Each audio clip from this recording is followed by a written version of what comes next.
सिरोही के माउंट आबू से खबर है। शहर में फिर हुआ जंगली जानवरों का मूवमेंट। बता दें कि स्टर्लिंग होटल के कर्मचारी पर भालू ने हमला किया। कर्मचारी क्वार्टर से आ रहा था अपने काम पर। आसपास अन्य कर्मचारियों के शोर मचाने से भालू भागा। गनीमत रही कि नहीं हुई कोई जनहानि। घायल कर्मचारी को उपचार के लिए अस्पताल ले जाया गया। होटल के मैनेजर अपने कर्मचारी को लेकर पहुंचे हैं निजी अस्पताल। वन विभाग की टीम रेंजर गजेंद्र सिंह के नेतृत्व में ग्लोबल हॉस्पिटल पहुंची है।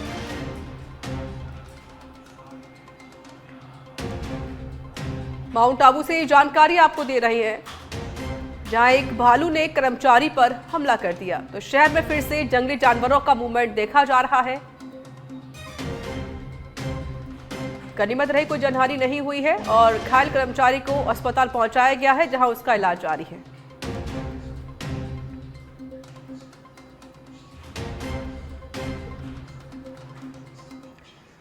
सुप्रीम कोर्ट के न्यायाधीश BR गवई ने राजसमंद दौरे के तहत पिपलांतरी गांव का दौरा किया, जहां उन्होंने पर्यावरण के क्षेत्र में किए गए कार्यों का अवलोकन किया। इस दौरान राजस्थान राज्य विधिक सेवा प्राधिकरण द्वारा वन संरक्षण और बालिका सशक्तिकरण विधिक चेतना शिविर का आयोजन किया गया। इस अवसर पर सुप्रीम कोर्ट के न्यायाधीश संदीप मेहता, केंद्रीय मंत्री अर्जुन राम मेघवाल, राजस्थान उच्च न्यायालय के मुख्य न्यायाधीश MM श्रीवास्तव, अन्य स्थानीय न्यायाधीश और ग्रामीण मौजूद रहे। इस दौरान न्यायाधीश गवई ने पिपलांतरी में बेटी के जन्म पर 111 पौधे लगाने की परंपरा को भी देखा। न्यायाधीश गवई ने कहा कि पिपलांतरी गांव हमारे सभी के लिए एक तीर्थ स्थल है। पिपलांतरी गांव में पर्यावरण के क्षेत्र में किए गए कार्यों को देश ही नहीं बल्कि पूरे विश्व में फैला सकते हैं। देखिए, आज जो नेशनल कॉन्फ्रेंस है, ये है ग्रीन जस्टिस।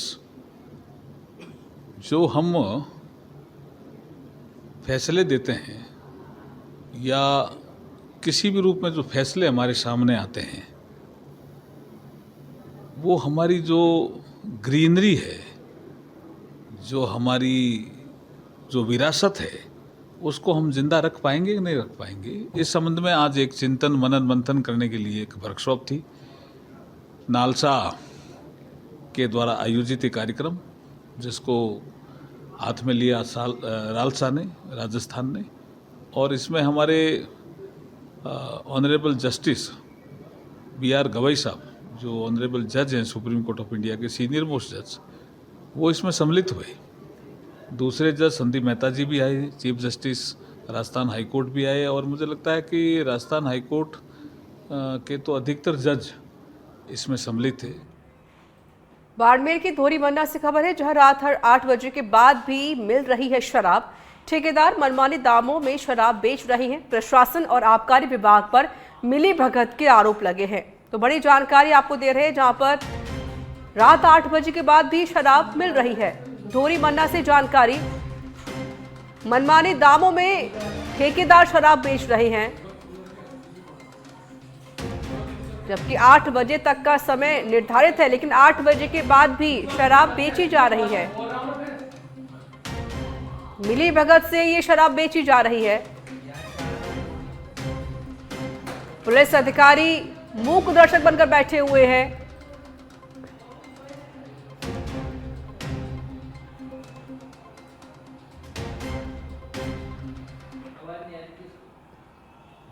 ये तस्वीरें आप देखिए, ये एक्सक्लूसिव तस्वीरें हम आप तक पहुंचा रहे हैं। धोरी मन्ना से तस्वीर सामने आई है, जहां पर एक शराब की दुकान पर जो ठेकेदार है वो मनमाने दामों पर शराब बेच रही है, और दूसरा कि रात के 8 बजे के बाद खुलेआम शराब बेची जा रही है। लेकिन जो पुलिस अधिकारी है वो मूक दर्शक बने हुए हैं, कुंभकर्ण की नींद सोए हुए हैं। जहां पर ये कार्रवाई होनी चाहिए वहां कार्रवाई नहीं की जा रही है। मनमाने दाम ग्राहकों से वसूले जा रहे हैं। तस्वीरें आप देखें, ये एक्सक्लूसिव तस्वीरें आप तक पहुंचा रहे हैं, जबकि पुलिस अधिकारी को इस पर कार्रवाई करनी चाहिए, एक्शन लेना चाहिए, लेकिन पुलिस अधिकारी भी कोई कार्रवाई नहीं कर रहे हैं। ये तस्वीरें आप देखें तो इससे यही साबित हो रहा है कि शायद मिली भगत से ये शराब बेची जा रही है।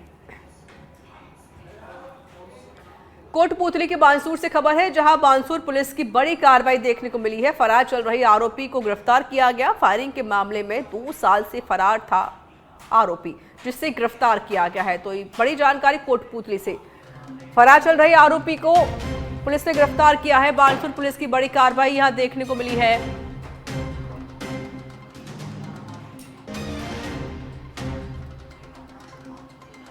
फायरिंग के मामले में यह आरोपी 2 साल से फरार चल रहा था और अब जाकर पुलिस को कामयाबी हासिल हुई और पुलिस ने इस आरोपी को गिरफ्तार किया। कोटपूतली के बानसूर से जानकारी।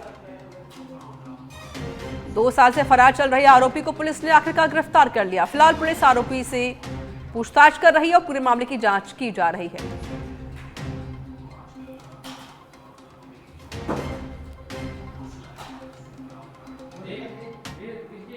बांसवाड़ा से खबर है, अंबापुरा थाना पुलिस का बड़ा खुलासा। अपने ही बच्चे की हत्या करने वाली कलयुगी मां को गिरफ्तार कर लिया गया है। दूसरी शादी करने के चक्कर में अपने ही 21 माह के बच्चे की गला दबाकर हत्या कर दी। बांसवाड़ा से जानकारी। और देखिए, इस मां ने 21 माह के बच्चे की गला दबाकर हत्या कर दी। ये मां दूसरी शादी करना चाहती थी, ये खुलासा किया है पुलिस ने।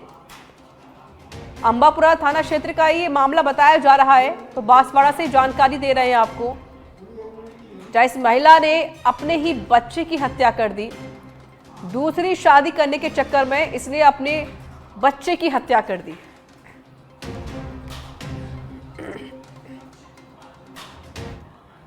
खबर फलौदी से है, जहां नकली सोना देकर ठगी करने का मामला सामने आया। 2 युवकों ने वारदात को अंजाम दिया है।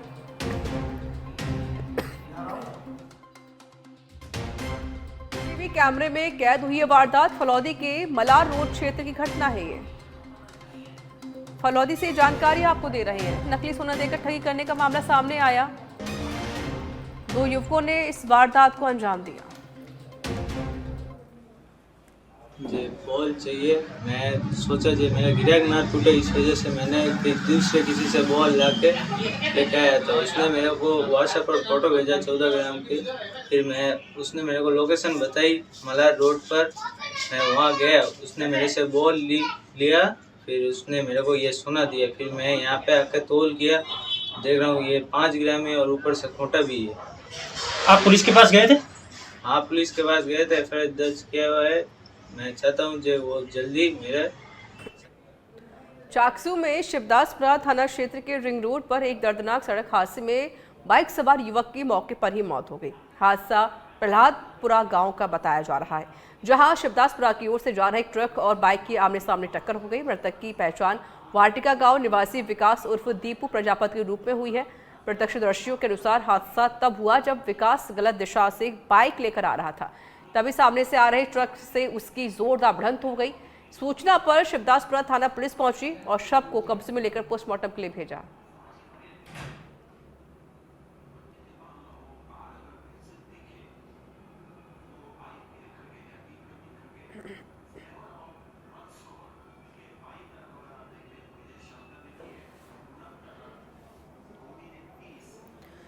कोटा जिले के मोडक थाना पुलिस ने अवैध शराब तस्करी के खिलाफ बड़ी कार्रवाई को अंजाम दिया है। पुलिस ने 20 लाख रुपए की कीमत की अवैध शराब और तस्करी में काम लिए जा रहे ट्रक को जब्त कर आरोपी को गिरफ्तार किया। गिरफ्तार आरोपी रमेश कुमार जाट नरसाली नाड़ी गांव का निवासी है। वही अवैध शराब बूंदी से भरकर गुजरात लेकर जाई जा रही थी।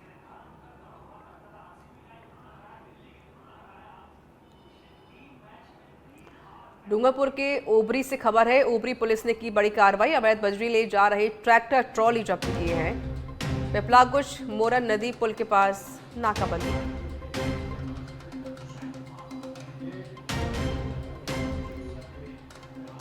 डूंगरपुर के ओबरी से जानकारी, अवैध बजरी ले जा रहे ट्रैक्टर ट्रॉली जब्त किए गए हैं।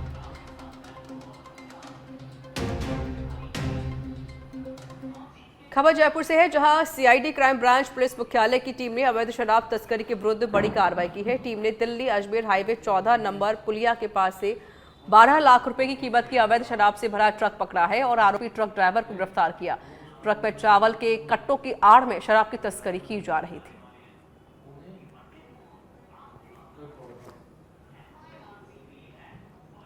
अलवर के रेडी से खबर है, युवक को बिजली के पोल से बांधकर पीटा गया। इलाज के दौरान युवक की अस्पताल में मौत हो गई है। घटना का वीडियो सोशल मीडिया पर वायरल हो रहा है। मृतक के परिजन ने रेडी थाने में मामला दर्ज करवा दिया है।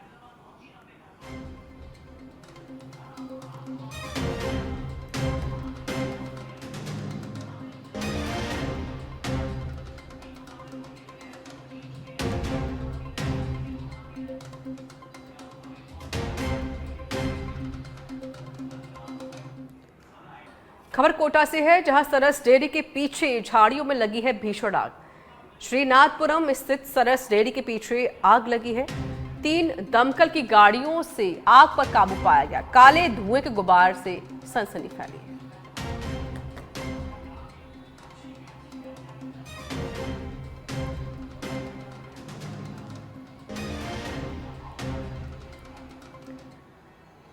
शिक्षा मंत्री मदन दिलावर का जैसलमेर दौरा। मीडिया से रूबरू हुए मंत्री दिलावर स्कूलों की बिल्डिंग, शिक्षकों की कमी पर कांग्रेस पर निशाना साधा। कहा, पिछले 5 साल में कांग्रेस ने शिक्षा का बंटाधार किया। ना तो स्कूल की बिल्डिंग बनाई और ना ही उनकी मरम्मत कराई गई।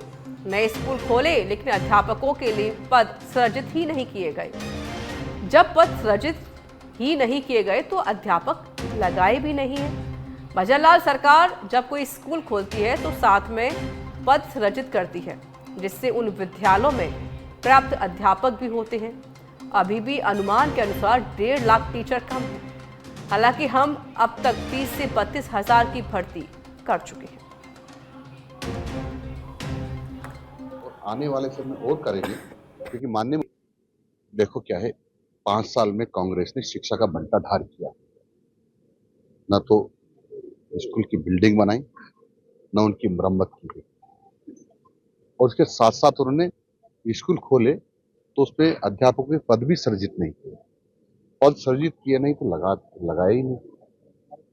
यदि शायद वो पद सृजित करते तो टीचर भी लगाते। माने भजनलाल जी शर्मा की सरकार जब कोई स्कूल खोलती है तो साथ में पद सृजित करती है, तो उस विद्यालय में पर्याप्त अध्यापक मिलते। अभी भी अनुमानतः 1.5 लाख टीचर काम। अभी तक हम 30-32 हजार लोगों की भर्ती कर चुके और आने वाले समय और करेंगे, क्योंकि माननीय मुख्यमंत्री जी ने 4 लाख सरकारी कर्मचारी भर्ती करने की बात की थी। हर साल 1 लाख करेंगे तो टोटल मुझे लगता है 1 लाख से लगाकर 1.5 लाख के बीच में अध्यापकों की भर्ती राजस्थान सरकार करेगी।